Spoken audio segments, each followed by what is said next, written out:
Good morning बच्चों। आज हम मानव उत्सर्जन तंत्र नामक चैप्टर से एक नया टॉपिक स्टार्ट करेंगे और वो टॉपिक है आपका नेफ्रॉन की संरचना। नेफ्रॉन बेटा क्या होती है? नेफ्रॉन वृक्कों की संरचनात्मक और क्रियात्मक इकाई होती है। जो आपके वृक्क होते हैं उनकी संरचनात्मक और क्रियात्मक इकाई क्या होती है? नेफ्रॉन होती है।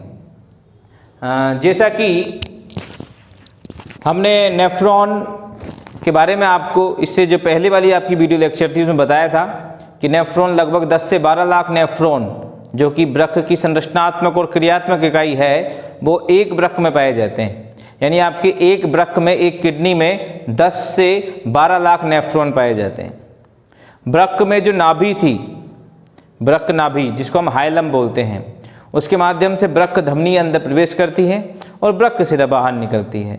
तो वो धमनी अंदर प्रवेश करने के बाद कहाँ पहुँचती है और किस प्रकार से उसमें उपस्थित जो यूरिया है और अपशिष्ट पदार्थ है उनका पृथक्करण होता है, उन्हीं से संबंधित जो मुख्य संरचना है वो है आपकी नेफ्रॉन। जो नेफ्रॉन आपके सामने दिखाई दे रही है, सबसे पहले हम इसके बारे में डायग्राम में भी समझेंगे, लेकिन देखें जो नेफ्रॉन है, देखिए ये नेफ्रॉन। तो नेफ्रॉन के अंदर बहुत सारे भाग है। सबसे पहला जो भाग है इसका वो है मेलपिघियन बॉडी, यानी मेलपिघी काय। हिंदी में क्या बोलते हैं इसको? मेलपिघी काय। यानी देखो लिखा हुआ है आपका नंबर 1, ये आपका जो है ये लिखा हुआ है मेलपिघियन बॉडी जो है आपकी, लिख दें अपन। तो इसको हम देखें, आप देख पा रहे हैं नंबर 1 वहाँ है आपको इंडिकेट। तो इसको दो आपके भागों में बांटा गया है, बोमन संपुट यानी बोमन कैप्सूल और ग्लोमेरुलस यानी केशिका गुच्छ।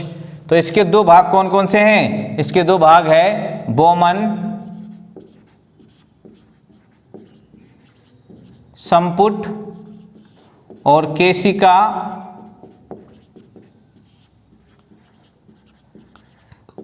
गुच्छ। ये आपका नंबर 1 है बोमन संपुट और ये है केशिका गुच्छ, ठीक है। उसके बाद जो नंबर 2 है आपका वो है ग्रीवा, नेक। ये जो आपको भाग दिखाई दे रहा है ये नंबर 2 है ग्रीवा, ठीक है। यहाँ पर हमने इनकी नंबरिंग करी है। नंबर 2 जो है आपका क्या है? ग्रीवा है, ठीक है। और नंबर 1 जो क्या है आपका? मेलपिघी काय है। और ए मतलब बोमन संपुट, बी मतलब केशिका गुच्छ, ग्लोमेरुलस इंग्लिश में यहाँ पर लिखा हुआ है, हिंदी में हम यहाँ लिख रहे हैं, ठीक है। जिससे क्या दोनों ही तरह के बच्चों को आपको क्लियर हो जाएगा। उसके बाद नंबर 3 जो आता है वो आपका आता है समीपस्थ कुंडलित नलिका। समीपस्थ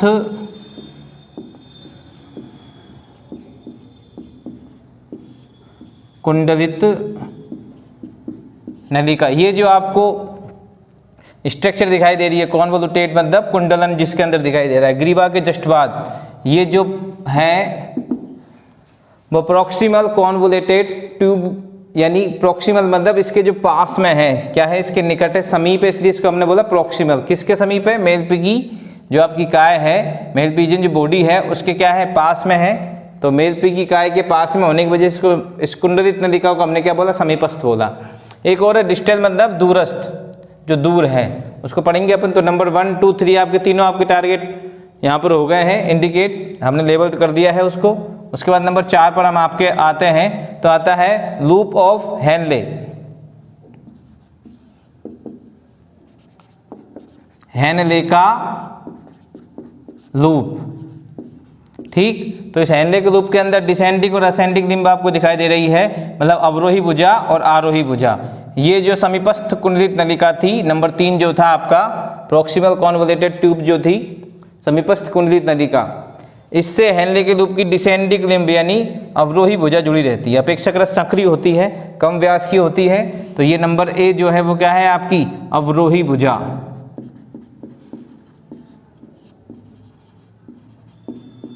क्या हो गई आपकी? अवरोही भुजा हो गई। और बी जो है वो हो गई आपकी आरोही।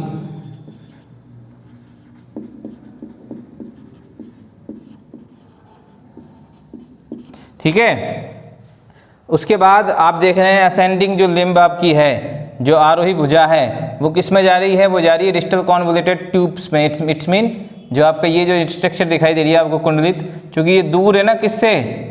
इस मेलपे की काय से, इसलिए इसको हम बोलते हैं दूरस्थ कुंडलित नलिका।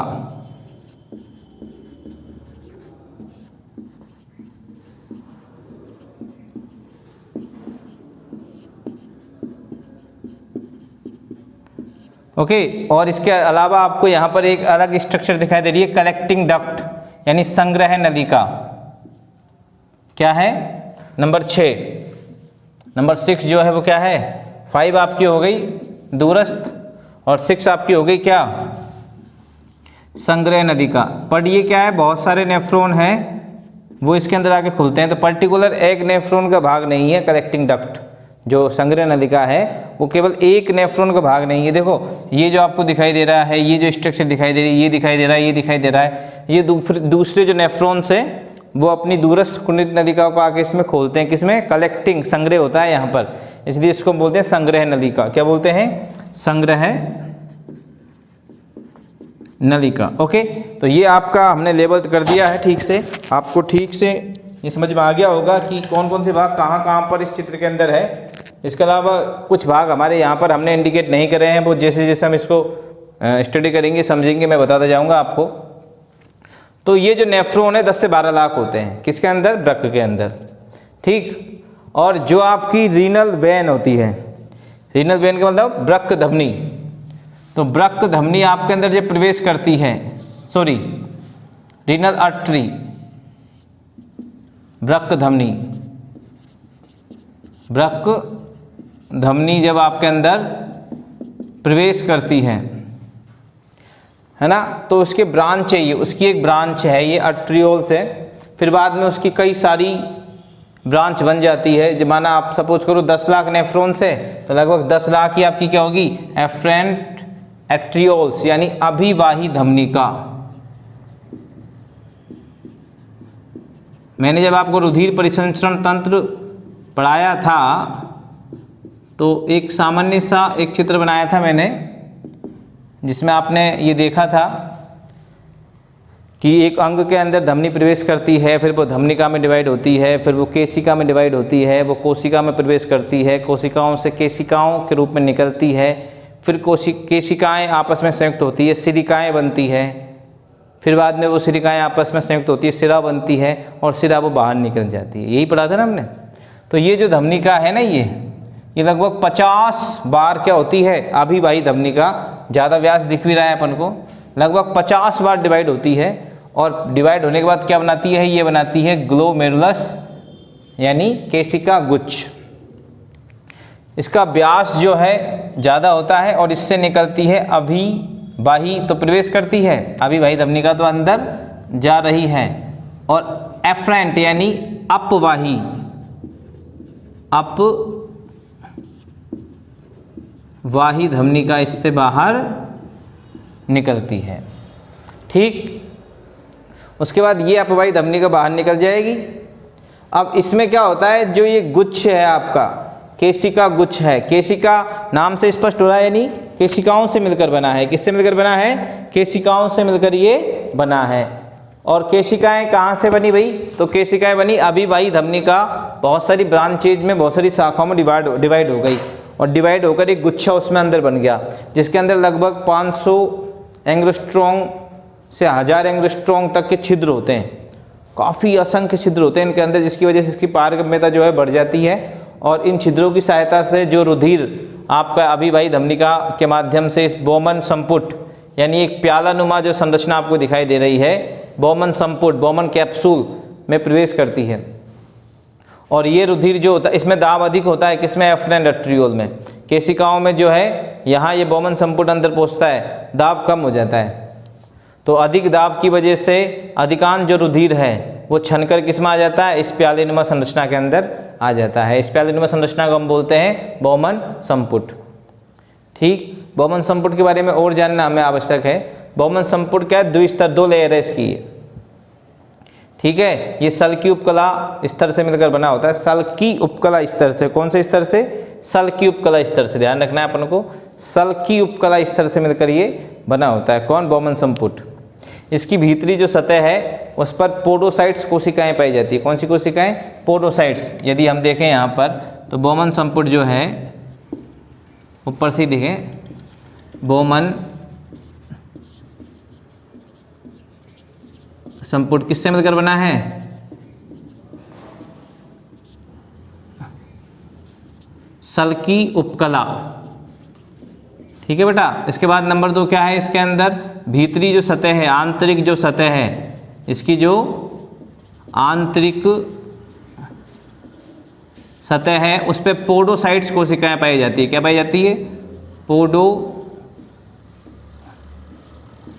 सेल्स। ठीक है, बोमन संपुट की हम बात कर रहे हैं। किसकी बात कर रहे हैं? बोमन संपुट की सल्की उपकला और भीतरी सतह पर क्या है?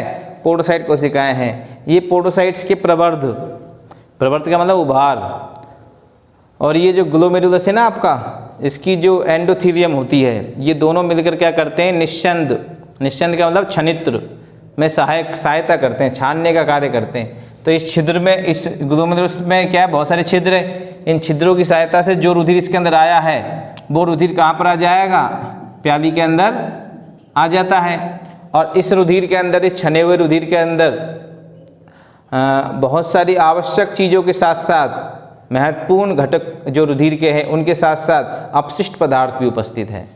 अब हमको क्या करना है? इसमें से उन महत्वपूर्ण घटक को तो वापस एब्जॉर्ब कर लेना है, दोबारा से उनको तो अवशोषित कर देना है पुनः, परंतु इसके अंदर जो अपशिष्ट पदार्थ है, यूरिया है, यूरिक अम्ल के क्रिस्टल वगैरह है, कोई रंगा पदार्थ है, यानी आपके अपशिष्ट जो पदार्थ है जो आपके लिए कतई भी आवश्यक नहीं है, उनको हमको इसी के अंदर रहने देना है।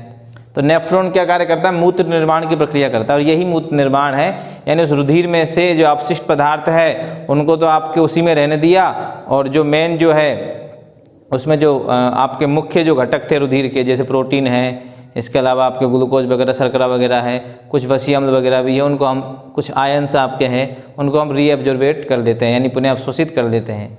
तो क्या होता है, अब इस रुधिर जो छना हुआ रुधिर है वो आ गया आपका ग्रीवा में। इसमें आ गया ग्रीवा।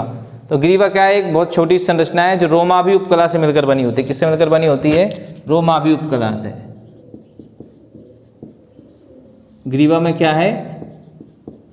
रोमाभी सिलिएट उपकला स्तर है, इसमें उपकला से ये आश्रित होती है, ध्यान रखना, ठीक है ना। उसके बाद ये रुधिर पहुंच जाएगा कहाँ पर? प्रॉक्सिमल कॉन्वोल्यूटेड ट्यूब्स में, यानी समीपस्थ कुंडलित नलिका में।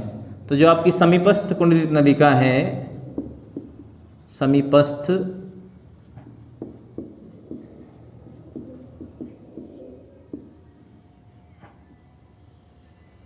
ठीक है, ये समीपस्थ कुंडलित नलिका है, ये आश्रित होती है घनाकार उपकला स्तर से। किससे? घनाकार उपकला स्तर से आस्तरित रहती है। क्या रहती है? आस्तरित, यानी लेवल्ड रहती है उससे। ठीक है, इसके अंदर रसांकुर उपस्थित होते हैं। क्या उपस्थित होते हैं? रसांकुर, माइक्रोबिलाई, जिसकी वजह से यहाँ अवशोषण अधिकतम होता है, सर्वाधिक अवशोषण यहीं पर होता है नेफ्रॉन में। और चूंकि दोबारा अवशोषण हो रहा है, एक बार तो आंत्र में हो जाता है आपके पाचन तंत्र में, दूसरी बार पोषक तत्वों का एब्जॉर्बेशन यहाँ हो रहा है, इसलिए इसको होता है रीएब्जॉर्बेशन की प्रक्रिया भी कहाँ पर होती है? नेफ्रॉन में होती है। तो मेन जो आपके कंपोनेंट्स है रुधिर के, जो इसमें आ गए थे छनित्र के अंदर, ये छनित्र कैसे बना दोबारा बता दूं। आयुवाही धमनिका जब इसके अंदर प्रवेश करती है इस प्याली में, इस प्याली को बोलते हैं बोमन संपुट। क्या बोलते हैं? बोमन संपुट ए। ठीक है, तब क्या होता है, अंदर ये डिवाइड होती है कौन? अविवाही धमनिका, कम से कम 50 शाखाओं से मिलकर क्या बनाती है? फिर केशिका गुच्छ बनाती है। क्या बनाती है? केशिका गुच्छ। इसमें अनेक छिद्र होते हैं 500 एंगस्ट्रॉम तक के। उन छिद्रों की सहायता से क्या होता है? दाब बाहर का अधिक होता है, अंदर का कम होता है, तो बहुत सारा रुधिर छनकर कहाँ आ जाता है? इस प्याली में आ जाता है। वो फिर रुधिर छनकर इसमें आ गया, फिर आगे बढ़ता है ग्रीवा में, ग्रीवा से बढ़ता है वो समीपस्थ कुंडलित नलिका, फिर हेनदे के रूप की अवरोही भुजा, फिर आरोही भुजा, फिर दूरस्थ कुंडलित नलिका, और फिर गिर जाएगा इधर। लेकिन इसमें जो बहुत सारे घटक आ गए हैं आपके, उनको निकालना जरूरी है, अन्यथा वो जो रुधिर यहाँ छनकर आया वो आपके मूत्र में पहुँचेगा। मूत्र से कई बार रुधिर निकलता है ना मूत्र में, तो उसका रीजन यही होता है कि नेफ्रॉन आपका ठीक से कार्य नहीं कर रहा है, तो पुनः अवशोषण वहाँ पर नहीं हुआ है। तो अब यहाँ पर क्या होगा, ये जो मेन घटक थे वो ज़्यादातर तो कहाँ एब्जॉर्ब हो जाते हैं? समीपस्थ कुंडलित नलिका में हो जाते हैं। क्यों? क्योंकि रसांकुर उपस्थित होते हैं, घनाकार उपकला इस तरह से आश्रित होता है। उसके बाद ये आ जाता है कहाँ पर? डिसेंडिंग, यानी अवरोही भुजा में। अवरोही भुजा जो है उसके बारे में हम देख लें। तो अवरोही भुजा पर क्या पाई जाती है? सल की उपकला। अवरोही भुजा जो है हेनले के लूप की, वो किससे आश्रित होती है? सल की उपकला से आश्रित होती है। फिर आरोही भुजा की बात करें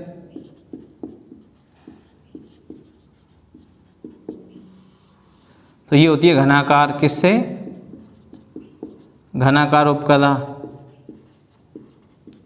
और फिर अंत में हम बात करें किसकी? दूरस्थ कुंडलित नलिका की। दूरस्थ कुंडलित नलिका की, तो ये भी किससे होती है? घनाकार उपकला स्तर से आश्रित होती है। ये आपको ध्यान रखना है कि नेफ्रॉन के कौन से भाग में कौन सी उपकला पाई जाती है। तो बोमन संपूर्ण में सल की उपकला पाई जाती है, आंतरिक सतह पर पोडोसाइट सेल्स पाई जाती है, ग्रीवा में रोमावी उपकला पाई जाती है, आश्रित होती है मतलब उससे वो। समीपस्थ कुंडलित नलिका किससे आश्रित होती है? घनाकार उपकला स्तर से आश्रित, रोमावी उपकला स्तर से आश्रित, है ना? आश्रित, आश्रित क्या मतलब? कवर्ड होती है। क्या होती है? कवर्ड होती है। उसके बाद जो आपकी अवरोही भुजा है ये समीपस्थ हो गई घनाकार से। अवरोही भुजा किसकी? हेनले के लूप की। सल की उपकला से आरोही भुजा घनाकार उपकला से, और दूरस्थ कुंडलित नलिका भी घनाकार उपकला स्तर से आश्रित होती है। अब क्या होगा, इसमें से मेन जो घटक आपके छन कर आए थे इस रुधिर में, वो यहाँ पर एब्जॉर्ब हो जाते हैं। ठीक, एब्जॉर्ब करने के लिए वो कहाँ पर जाएंगे? तो ये जो अपवाही धमनी का अंदर गई है, ये परिनलिकी किसी की जाल आपका बिछा हुआ है, देखो पूरा कंप्लीट। ये वापस से किस पर लिपट जाती है? ये नेफ्रॉन की जो संरचना है पर्टिकुलर हम देखें तो ये एक, यदि इसको अलग से करें तो ये प्यालेनुमा संरचना हो गई, थोड़ा शॉर्ट बना दिया। ये समीपस्थ कुंडलित नलिका हो गई, ये हेनले का लूप हो गया, ये दूरस्थ हो गई, और ये संग्रह नलिका हो गई। ठीक है ना? तो इसके ऊपर वापस से लिपट जाती है कौन? ये जो अपवाही धमनिका है ये केशिकीय जाल बना लेती है। फिर बाद में ये धमनिका जो है अंग के कोशिका में प्रवेश कर रही, एक तरह से संरचनात्मक क्रियात्मक कई नेफ्रॉन ही है। फिर बाद में ये केशिकाओं से होते हुए, फिर बाद में सिरिकाओं से होते हुए कहाँ पर आ जाती है? ये ब्रांच ऑफ रीनल वेन में आ जाती है, सिरा में आ जाती है। किस में आ जाती है? सिरा। ऐसे प्रत्येक वृक्ष से अनेक सिराएँ निकलती है, और उस ब्रांच की अनेक सिराएँ जो है वो संयुक्त होकर वो रीनल वेन के माध्यम से बाहर निकलती है। ठीक, तो ये तो अब जो मेन घटक थे उसको वापस ले गई सिरा के माध्यम से। अब जो अपशिष्ट पदार्थ थे जो इसी के अंदर रह गए, किसके अंदर? नेफ्रॉन के अंदर रह गए, वो इस दूरस्थ कुंडलित नलिका के माध्यम से कहाँ डाल दिए जाते हैं? कलेक्टिंग डक्ट के अंदर, यानी संग्रह नलिका के अंदर। ठीक, फिर ये संग्रह नलिका जो है, बहुत सारी संग्रह नलिकाएं संयुक्त हो जाती है, और वेलिनाई की डक्ट ऑफ वेलिनाई, वेलिनाई की डक्ट, किसकी? वेलिनाई की डक्ट ऑफ वेलिनाई में खुलती है। और ये बहुत सारी वेलिनाई की डक्ट जो है वो पेल्विस में खुलती है। पेल्विस क्या है? मूत्रवाहिनी का आरंभिक भाग है जो चौड़ा होता है, और जो मूत्रवाहिनी है वो कहाँ खुलती है? मूत्राशय में खुलती है, और मूत्राशय में मूत्र इकट्ठा होता रहता है। मूत्र का मतलब ये अपशिष्ट पदार्थ जिसका हमने रीअब्जॉर्वेशन नेफ्रॉन में नहीं किया है, यानी नेफ्रॉन में जिसका एब्जॉर्वेशन यानी पुनः अवशोषण नहीं हुआ है, वो सब घटक क्या है? आपके मूत्र कहलाते हैं। क्योंकि उसमें बहुत कम मात्रा में ही अपशिष्ट पदार्थ होते हैं, अधिकांश मात्रा उसकी किसकी होती है? जल की होती है। जो घुलनशील पदार्थ है, अगर जल नहीं होगा तो फिर वो निकल कैसे पाएंगे बाहर? तो उसमें अधिकांश मात्रा जल की है, और फिर अपशिष्ट पदार्थ उसके अंदर घुले हुए रहते हैं, और मूत्राशय में भर जाता है, उसको मूत्र कहते हैं हम। ठीक, उसको मूत्र मार्ग के माध्यम से बाहर निकाल दिया जाता है। तो ये आपकी नेफ्रॉन थी जिसके अंदर ये सारी प्रक्रिया संपन्न होती है। यहाँ केवल नेफ्रॉन की संरचना हम पढ़ रहे हैं, मूत्र निर्माण की जो क्रियाविधि है वो अगले वीडियो में बताएंगे आपको कि किस प्रकार से होती है। 3 स्टेप उसके होते हैं, उन तीनों स्टेप के बारे में हम बिल्कुल ठीक से आपको बताएंगे। तब तक के लिए केवल आप नेफ्रॉन की संरचना है इसको समझिए। दोबारा से एक बार लास्ट में हम कर देते हैं। तो मेलपेगिकाय है, उसके अंदर 2 चीज़ें, बोमन संपुट केशिका गुच्छ, दूसरा है ग्रीवा, तीसरा है समीपस्थ कुंडलित नलिका। उसके बाद हेनले का लूप है, ये डिसेंडिंग यानी अवरोही भुजा, या असेंडिंग यानी आरोही भुजा। उसके बाद दूरस्थ कुंडलित नलिका है, और अंत में क्या है? संग्रह नलिका है। और इसी के साथ ये जो आपकी नेफ्रॉन है वो समाप्त होता है। तब तक के लिए घर पर रहिए, सुरक्षित रहिए, और कोई चीज़ समझ में नहीं आती है तो वीडियो को बार बार देखिए। बिल्कुल मैं आशा करता हूँ यदि आप वीडियो को रिवाइज करेंगे तो आपके जो भी इसके अंदर डाउट्स है वो क्लियर हो जाएंगे। फिर भी यदि कोई डाउट रहता है तो आप जो व्हाट्सअप ग्रुप है या मेरे पर्सनल व्हाट्सअप नंबर पर भी आप सेंड कर सकते हैं जो भी आपका डाउट हो। ठीक है, ओके, धन्यवाद।